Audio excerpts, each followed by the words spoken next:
Chemical கலக்குறாங்கன்றதெல்லாம் பொய்யான வதந்தி கிளப்புறாங்க. ஆனா ஒரு பழத்தில் ஒரு ஊசி குத்தி எடுத்து அது இன்ஜெக்ஷன் போட்டாங்கன்னாவே அதனுடைய தரம் கெட்டு போயிடும். ஊசி குத்தி யாரு உள்ள போயிட்டு வந்துச்சுன்னா அந்த பழத்தை யூஸ் பண்ண முடியாதுங்க, அப்படியே அழிவிடும். அதனால அந்த மாதிரி கட்ட மருந்தாகப்பட்டது செலுத்துறதுன்னு சொல்றதெல்லாம் தவறான வதந்தி.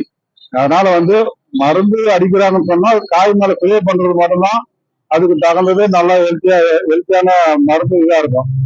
இந்த மருந்து போட்டு பழுக்க வைக்கிறாங்க, ஊசி குத்தி பழுக்க வைக்கிறாங்க போதெல்லாம் பொய்யான வதந்திங்க. அது தோட்டத்துல நேரடியா செய்யறோங்க, நாங்க பாக்குறோங்க. விவசாயிங்க இது பண்ணக்குள்ள மருந்து ஸ்ப்ரே பண்றதையும் பாக்குறோங்க. அதனால எந்த ஒரு தவறான மருந்து யூஸ் பண்றது இது இல்லைங்க.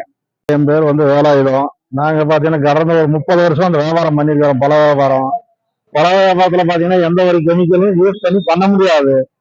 ஏன்னா இது பாத்தீங்கன்னா நேரடியா தோட்டத்துல இருந்து கொள்முதல் பண்ணி கொண்டாந்து சேல் பண்ண போறோம். ஏன்னா இதனால மக்களுக்கு எந்த ஒரு பாதிப்பும் வராது. அப்படி கெமிக்கலும் மிக்ஸ் பண்ண முடியாது. இது பாத்தீங்கன்னா நாங்க திண்டிவனம், மேல்மருவத்தூர், பவுஞ்சூர் இந்த மாதிரி ஏரியால வாங்கிட்டு வரோம். நேரடியா போய் தோட்டத்திலேயே தான் வாங்குறோம். எல்லாம் போட்டு எந்த பழமும் பழுக்க வைக்க முடியாது. அப்படி சொல்றதே ஒரு பொருள் மக்களை பாத்தீங்கன்னா திசை திருப்புறதுக்காக ஒரு சிலர் சொல்லக்கூடியது.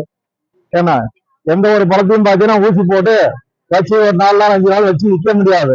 அன்னைக்கே யூஸ் பண்ற மாதிரி வேணா அவங்க சொல்லலாமே தவிர அப்படி எந்த வியாபாரியும் பண்ண மாட்டோம், எந்த விவசாயம் பண்ண மாட்டோம். கலருக்கு அதெல்லாம் அந்த மாதிரி எல்லாம் கிடையாது. எந்த ஒரு ஊசியும் போட முடியாது. ஊசி போட்டாலும் ஒரே நாள் வெடிக்கதான் செய்யுமே தவிர விற்க முடியாது. அதனால விவசாயம் நஷ்டம் போடுவானோ, விவசாயம் நஷ்டப்பட மாட்டோம், வியாபாரியும் நஷ்டப்பட ஆசைப்பட மாட்டோம்.